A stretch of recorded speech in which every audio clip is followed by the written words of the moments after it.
In today's video, I answer one of the most asked questions on my channel. It's a question I've seen a lot around, and today I want to answer that question. And it is, who is a registered community nurse or an RCN, and what is the difference between a registered community nurse and a community health nurse or a nurse assistant preventive? And so if you are interested, please stay tuned. So for me to better explain who a registered community nurse is and how the program came about, because this program started in 2005, just recently, I want to talk a little bit about the history of preventive nursing in Ghana, so that it will better explain how the registered community nursing came about. So when nursing started in Ghana, it was purely curative. And if you've ever listened or read the history of nursing worldwide, you will know that it started with curative nursing, which is taking care of the sick. In Ghana, it also started like that, mostly to take care of our colonial masters when they were sick. So they brought in nursing. But because there was the need for more hands, they started training natives to help in rendering some of the care to the sick.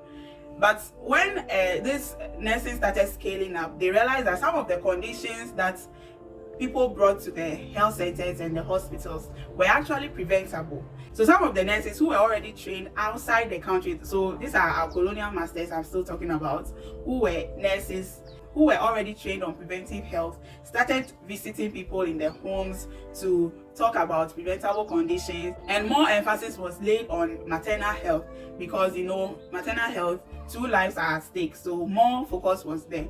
So then they realized that, okay, there is the need for that, and also to take care of children under 5, because they were dying a lot back then because of childhood illnesses. So you realize that in community nursing, home visiting is an integral part of our work, because that is how preventive nursing is supposed to be. So you visit people in their homes to deliver messages and also take care of them. So when they realized that it's good to visit people, and it's good to visit people, and that preventive nursing or preventive health in general was important, they wanted to train people to become public health nurses. And so then they started a program of public health nursing. But before you become a public health nurse, you should, one, have general knowledge in health. So you have to be a general nurse and also have training in midwifery.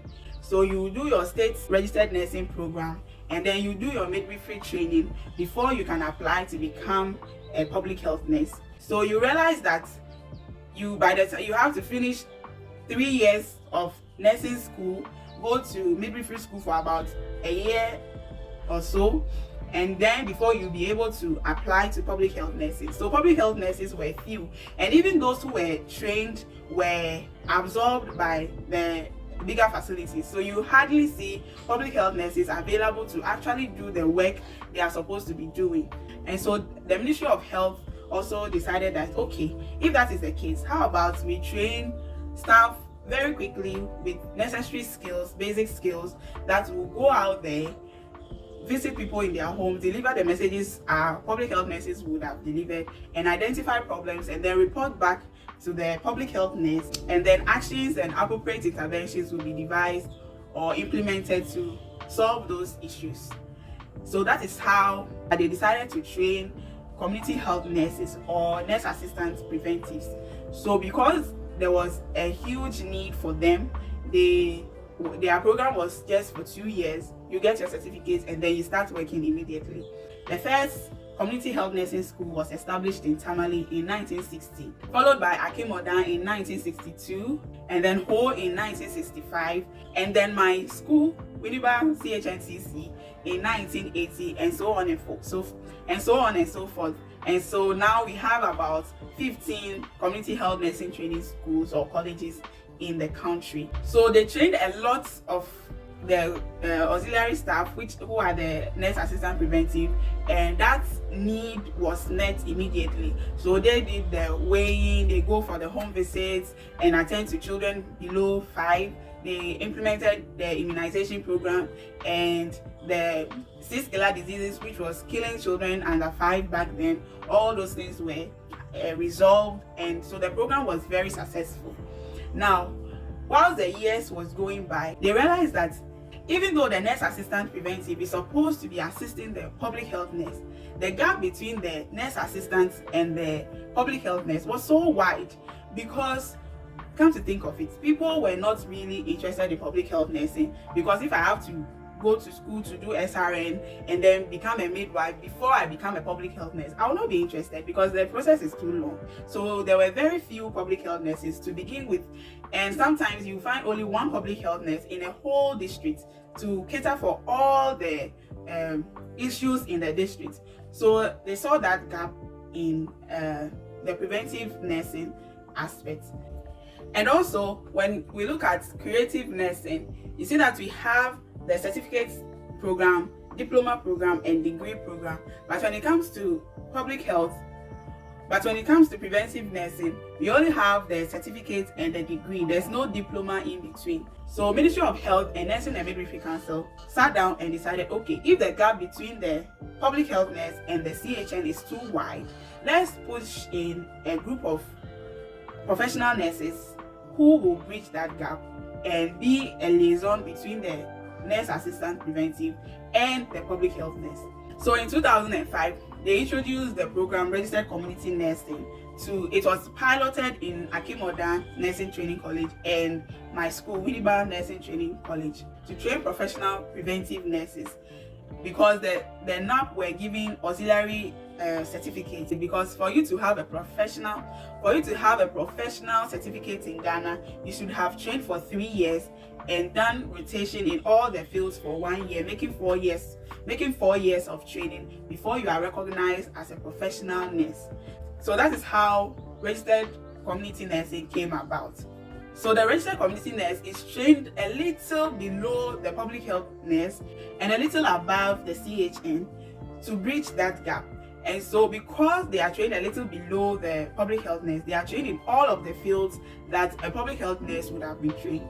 So they are trained in creative nursing, so general nursing, midwifery, and also with administrative and leadership training, because they might need to head the reproductive and child health units of any hospital they find themselves in.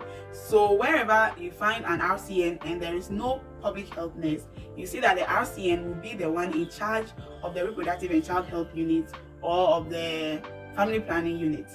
So because they are polyvalently trained, which means they are trained with creative health, midwifery, and all of that, RCNs can work in the hospital as general nurses do, and also in the preventive side as in charges, mostly as in charges. But now, because the program has been spread wide, you not always see an RCN who is in charge. So the difference between the RCN and the CHN is not that much. It's mostly based on the length of training. So the CHN is trained for 2 years, the RCN is trained for 4 years. And then the CHN has certificate qualification and the RCN has diploma qualification, but mostly they do the same work. And you can find RCNs at the chief zone, in the health centers, all the way up to the teaching hospitals.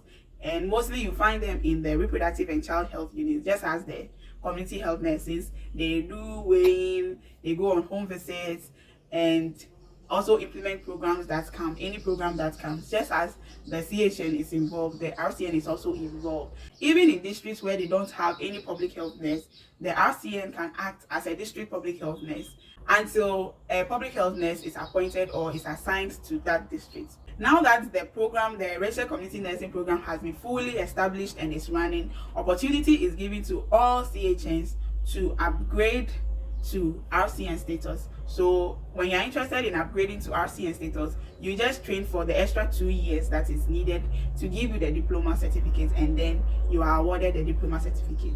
It's a sandwich program, so 1 semester every year. You go and then you come back, you go and come back, and you are given your certificate. So that is that for today. If there is anything on your mind that I couldn't cover, please leave it in the comment section and let me know what you thought the differences between RCNs and CHNs are before you watch this video, and I'll see you in my next one. Bye guys.